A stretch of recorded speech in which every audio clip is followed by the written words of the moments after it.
Hello, welcome back to our channel. നിങ്ങളുടെ ലൈഫിലേക്ക് കടന്നു വരുന്ന എല്ലാ പുരുഷന്മാരും നല്ല ഉദ്ദേശത്തോടു കൂടിയാണ് നിങ്ങളുമായിട്ട് അടുക്കാൻ ശ്രമിക്കുന്നത് എന്ന് നമുക്ക് ഒരിക്കലും പറയാൻ സാധിക്കില്ല. ഞാൻ ഇന്ന് പറയാൻ പോകുന്ന ഈ ഒരു ലക്ഷണങ്ങൾ നിങ്ങളോട് അടുക്കാൻ ശ്രമിക്കുന്ന ഏതെങ്കിലും ഒരു പുരുഷൻ കാണിക്കുന്നുണ്ടെങ്കിൽ അവനിൽ നിന്നും നിങ്ങൾ കുറച്ച് ഡിസ്റ്റൻസ് കീപ്പ് ചെയ്ത് നിൽക്കുന്നതായിരിക്കും എപ്പോഴും നല്ലത്. കാരണം മോശം ഉദ്ദേശത്തോടു കൂടി നിങ്ങളിലേക്ക് അടുക്കാൻ ശ്രമിക്കുന്ന പുരുഷന്മാരുടെ ചില ലക്ഷണങ്ങൾ, അതായത് ചില സൈക്കോളജിക്കായിട്ട് അവർ ഇൻഡയറക്റ്റ് ആയിട്ട് ചെയ്യുന്ന ചില ലക്ഷണങ്ങളാണ് ഇന്ന് നമ്മൾ ഡിസ്കസ് ചെയ്യാനായിട്ട് പോകുന്നത്. സോ നമുക്ക് സ്റ്റാർട്ട് ചെയ്യാം.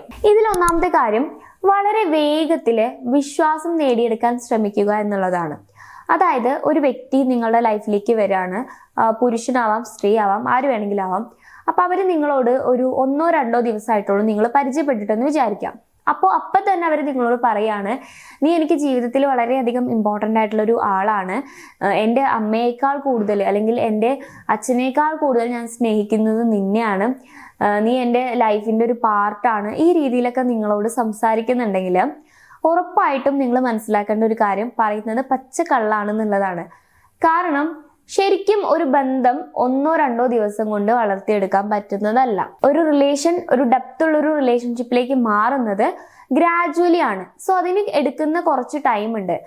നമ്മൾ ഒന്നിച്ച് ഒരുപാട് കാര്യങ്ങൾ ഫേസ് ചെയ്യുന്നു. അതേപോലെ നിങ്ങൾക്ക് എന്തെങ്കിലും ഒരു സിറ്റുവേഷൻ ഉണ്ടാകുമ്പോൾ അവർ നിങ്ങളെ ഹെൽപ്പ് ചെയ്യുന്നു, അവർക്ക് എന്തെങ്കിലും ഒരു സിറ്റുവേഷൻ ഉണ്ടാകുമ്പോൾ നിങ്ങൾ ഹെൽപ്പ് ചെയ്യുന്നു. അങ്ങനെ ഒരുപാട് റീസണുകൾ അതിൻ്റെ പിന്നിൽ വരുന്നുണ്ട്. അതായത് ഒരാൾക്ക് നമ്മൾ ജീവനാവാനുള്ളതിൻ്റെ പല കാരണങ്ങളാണ് ഞാൻ പറഞ്ഞത്. പക്ഷേ ഇതൊന്നും ഇല്ലാണ്ട് നമ്മൾ പരിചയപ്പെട്ട ഒരു 2-3 ഡേയ്സിൻ്റെ ഉള്ളിൽ തന്നെ നീയാണ് എൻ്റെ ലോകം, നീയാണ് എൻ്റെ ജീവിതം എന്ന് പറയുന്ന ആളുകളെ ഒരിക്കലും നിങ്ങൾ വിശ്വസിക്കരുത്. അവർക്ക് എന്തോ നിങ്ങളിൽ നിന്ന് നേടിയെടുക്കാനുണ്ട്.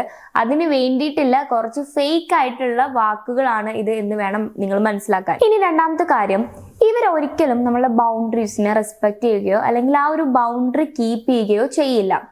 അവരെപ്പോഴും നമ്മുടെ പേഴ്സണൽ സ്പേസിലേക്ക് ഇടിച്ചു കയറി വന്ന് നമ്മളോട് സംസാരിക്കാനായിട്ട് ശ്രമിക്കും. അതിന് പല ബൗണ്ടറീസും വരുന്നുണ്ട്. അതായത് ഇപ്പോൾ നമുക്ക് ഫിസിക്കൽ ബൗണ്ടറീസ് നോക്കാം. അതായത് ഇപ്പോൾ നമ്മൾ ഫിസിക്കലി നമ്മൾ ഒരാളടുത്ത് ഒരു പേഴ്സണൽ ഡിസ്റ്റൻസ് കീപ്പ് ചെയ്തിട്ടാണ് നിൽക്കുന്നത്. നമുക്ക് നമ്മളേതായിട്ടുള്ള ഒരു പേഴ്സണൽ സ്പേസ് ഉണ്ടാവും. പക്ഷെ ഇത്തരത്തിലുള്ള ആളുകൾ എപ്പോഴും നമ്മളടുത്ത് ഒരുപാട് ക്ലോസ് ആയി വന്ന് നിൽക്കാനും നമ്മളെ അടുത്ത് ഒരുപാട് അടുത്ത് വന്ന് നിന്ന് സംസാരിക്കാനൊക്കെ ഇവര് കൂടുതൽ താല്പര്യം കാണിക്കുന്നതായിട്ട് നിങ്ങൾക്ക് ശ്രദ്ധിച്ചാൽ മനസ്സിലാവും. അതുപോലെ തന്നെ ഇപ്പൊ നമ്മൾ ഇരിക്കുകയാണെന്നുണ്ടെങ്കിൽ നമ്മളുടെ അടുത്ത് വന്നിരിക്കുന്നു, നമ്മൾ സംസാരിക്കുകയാണെന്നുണ്ടെങ്കിൽ മാക്സിമം നമ്മളുടെ അടുത്തേക്ക് വന്ന് നിന്ന് സംസാരിക്കുന്നു, നമ്മളെ ടച്ച് ചെയ്യാനായിട്ട് ട്രൈ ചെയ്യുന്നു. ഈ രീതിയിലൊക്കെയുള്ള സൈനുകൾ നിങ്ങൾക്ക് കാണാനായിട്ട് സാധിക്കും. ഇനി മൂന്നാമത്തെ കാര്യം, ഇത് നിങ്ങൾ വളരെയധികം ഇമ്പോർട്ടൻ്റ് ആയിട്ട് ശ്രദ്ധിക്കേണ്ട ഒരു കാര്യമാണ്.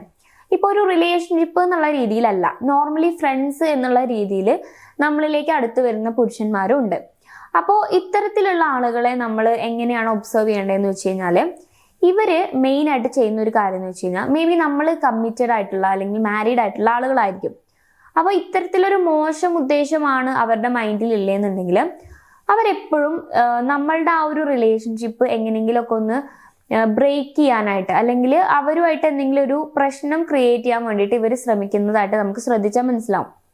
ഫോർ എക്സാമ്പിൾ പറയാന്നുണ്ടെങ്കിൽ, ഇപ്പോൾ അവർ നമ്മളോട് വന്ന് പറയാണ്, നിന്റെ ഹസ്ബൻഡ് അല്ലെങ്കിൽ നിന്റെ വൈഫിനെ ഞാൻ അവിടെ കണ്ടല്ലോ ഇവിടെ കണ്ടല്ലോ, അല്ലെങ്കിൽ നിന്റെ വൈഫ് നേരെ നോക്കുന്നൊന്നുമില്ലേ, ഞാനായിരുന്നെങ്കിൽ നിന്നെ ഇതിനേക്കാൾ നന്നായിട്ട് കെയർ ചെയ്തേനെ, ആ രീതിയിലൊക്കെ ഉള്ള സംസാരങ്ങൾ പറയുക. അതുപോലെ തന്നെ അവർ നിങ്ങൾക്ക് മാച്ച് അല്ലെന്ന് പറയാ, നിനക്ക് അവനേക്കാൾ നല്ലൊരു ചെറുക്കനെ കിട്ടുമായിരുന്നു, ആ രീതിയിലൊക്കെ സംസാരിക്കുക. അങ്ങനെ നിങ്ങളുടെ പാർട്ട്ണറിനെ നിങ്ങളുടെ മുന്നിൽ വെച്ച് തന്നെ താഴ്ത്തി സംസാരിക്കുകയും അതിലൂടെ നിങ്ങൾക്കൊരു ഇൻസെക്യൂരിറ്റി ഉണ്ടാക്കാൻ ശ്രമിക്കുകയും ഒക്കെ ഇവർ ചെയ്യുന്ന കാര്യമാണ്.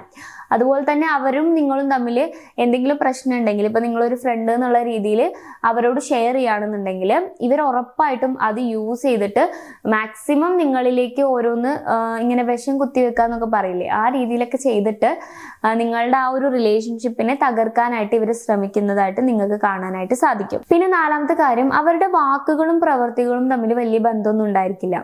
അവർ നിങ്ങളോട് പറയുമ്പോൾ ഞാൻ നിന്നെ അങ്ങനെ നോക്കുന്നുണ്ട്, അല്ലെങ്കിൽ ഞാൻ എൻ്റെ ലൈഫിൽ ഏറ്റവും വലിയൊരു പൊസിഷനിലാണ് നീ നിൽക്കുന്നത്, ഈ രീതിയിലൊക്കെ ആയിരിക്കും അവരുടെ സംസാരങ്ങൾ ഉണ്ടായിരിക്കുക.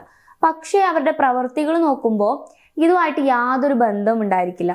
ഇപ്പോൾ നിങ്ങളെ കൊണ്ട് അവർക്ക് എന്തെങ്കിലും ആവശ്യം ഉണ്ടെങ്കിൽ മാത്രമായിരിക്കും അവർ നിങ്ങളോട് ഈ രീതിയിലൊക്കെ സംസാരിക്കുന്നത്. നിങ്ങളെ കൊണ്ടുള്ള അവരുടെ ആവശ്യം കഴിഞ്ഞു കഴിഞ്ഞാൽ പിന്നെ അവർക്ക് എഫേർട്ട് ഇടേണ്ട കാര്യമില്ലല്ലോ. അപ്പൊ അവരുടെ സൈഡിൽ നിന്ന് ഒരു അനക്കവും ഉണ്ടാവില്ല. ഇത് നിങ്ങൾക്ക് വിസിബിൾ ആയിട്ട് കാണാൻ പറ്റുന്ന ഒരു സൈനാണ്. ഇനി 5ാമത്തെ കാര്യം, ഇവർ നല്ല ബ്രില്യൻ്റ് ആയിട്ടുള്ള മാനിപ്പുലേറ്റേഴ്സ് ആയിരിക്കും. സോ അതുകൊണ്ട് തന്നെ നിങ്ങളുടെ ഇമോഷൻസിനെ ഇവർ മാക്സിമം യൂട്ടിലൈസ് ചെയ്യാനായിട്ട് ശ്രമിക്കും. ഇപ്പൊ നിങ്ങൾ ഇമോഷണലി വീക്ക് ആണെന്ന് മനസ്സിലായി കഴിഞ്ഞാൽ, അതായത് നിങ്ങൾ എന്തെങ്കിലും ഒരു കാര്യത്തിൽ സങ്കടപ്പെട്ട് നിങ്ങൾ കരഞ്ഞുകൊണ്ടിരിക്കുകയാണെന്നുണ്ടെങ്കിൽ ആദ്യം ഇവർ നിങ്ങളോട് അപ്രോച്ച് ചെയ്യുന്നത് ഒരു കെയറിങ് രൂപേണ ആയിരിക്കും. നമ്മളോട് ഭയങ്കര കെയർ ചെയ്യും, ഭയങ്കര നമുക്ക് സ്നേഹം തരും. അപ്പോൾ ആ സ്നേഹത്തിൽ നമ്മൾ അങ്ങോട്ട് മെൽറ്റായി പോകും. ആ ഒരു സിറ്റുവേഷനിൽ നിൽക്കുമ്പോൾ നമുക്ക് അവരില്ലാണ്ട് പറ്റില്ല എന്നുള്ള ഒരു പോയിന്റിലേക്ക് വരുമ്പോൾ ഇവരുടെ തനി സ്വഭാവം പുറത്തെടുക്കാനായിട്ട് തുടങ്ങും. അവരവരുടെ ആവശ്യങ്ങളായിട്ട് അവർ മുന്നോട്ട് വരും. ഈ രീതിയിൽ നിങ്ങളെ മാക്സിമം എക്സ്പ്ലോയിറ്റ് ചെയ്യുകയും ചെയ്യും. ഇനി എനിക്ക് നിങ്ങളോട് പറയാനുള്ള കാര്യം, ഒരു വ്യക്തി നമ്മളോട് അടുക്കാൻ ശ്രമിക്കുമ്പോൾ എല്ലാ വ്യക്തികളും മോശം ഉദ്ദേശത്തോടു കൂടി ആവണമെന്നില്ല. പക്ഷേ വലിയൊരു ശതമാനം ആളുകൾ ആ രീതിയിൽ നമ്മളെ അപ്രോച്ച് ചെയ്യുന്നവരുണ്ട്. അപ്പൊ നമുക്ക് പെട്ടെന്നൊന്നും ഇത്തരക്കാരെ മനസ്സിലാക്കാനായിട്ട് സാധിക്കില്ല. ഇവര് സമയവും സന്ദർഭവും സാഹചര്യവും ഒക്കെ നോക്കിയിട്ടായിരിക്കും ഇവരുടെ ഓരോരോ മുഖംമൂടികൾ മാറ്റുന്നത്. സോ അതുകൊണ്ട് തന്നെ എപ്പോഴും നിങ്ങൾ ആളുകളെ ട്രസ്റ്റ് ചെയ്യുന്ന സമയത്ത് സമയമെടുത്ത് ട്രസ്റ്റ് ചെയ്യാനായിട്ട് ശ്രമിക്കുക. ഒരു സുപ്രഭാതത്തിൽ ആരെയും ട്രസ്റ്റ് ചെയ്യാതിരിക്കുന്നതാണ് നല്ലത്. മേ ബി നമുക്ക് അങ്ങനെ ട്രസ്റ്റ് ചെയ്യാൻ പറ്റുന്ന ആളുകൾ നമ്മുടെ ലൈഫിൽ ഉണ്ടായിരിക്കാം. പക്ഷെ എങ്കിൽ പോലും സമയമെടുത്ത് അവരുടെ വാക്കുകൾ മാത്രം വിശ്വസിക്കാതെ അവരുടെ പ്രവൃത്തികൾ കൂടി ഒബ്സർവ് ചെയ്ത് ആളുകളെ വിശ്വസിക്കാനായിട്ടും അതുപോലെ തന്നെ പുതിയ പുതിയ ബന്ധങ്ങൾ ഉണ്ടാക്കാനായിട്ടും ശ്രമിക്കുക. സോ ഈ ഒരു വീഡിയോ നിങ്ങൾക്ക് യൂസ്ഫുൾ ആണെന്ന് വിശ്വസിക്കുന്നു. ഇതിനെ കുറിച്ചിട്ടുള്ള നിങ്ങളുടെ ഒപ്പീനിയൻ എന്താണെന്ന് ജസ്റ്റ് താഴെ കമന്റ് ബോക്സിൽ ഒന്ന് കമന്റ് ചെയ്യാം. വീഡിയോ ഇഷ്ടമാണെങ്കിൽ ലൈക്ക് ചെയ്യുക, ചാനൽ സബ്സ്ക്രൈബ് ചെയ്യുക. കൗൺസിലിംഗ് റിലേറ്റഡ് ആയിട്ടുള്ള എന്തെങ്കിലും സർവീസുകൾ ആവശ്യമാണെങ്കിൽ സ്ക്രീനിൽ കാണുന്ന നമ്പറിൽ കോൺടാക്ട് ചെയ്യാവുന്നതാണ്. So it's me Rashna, signing of.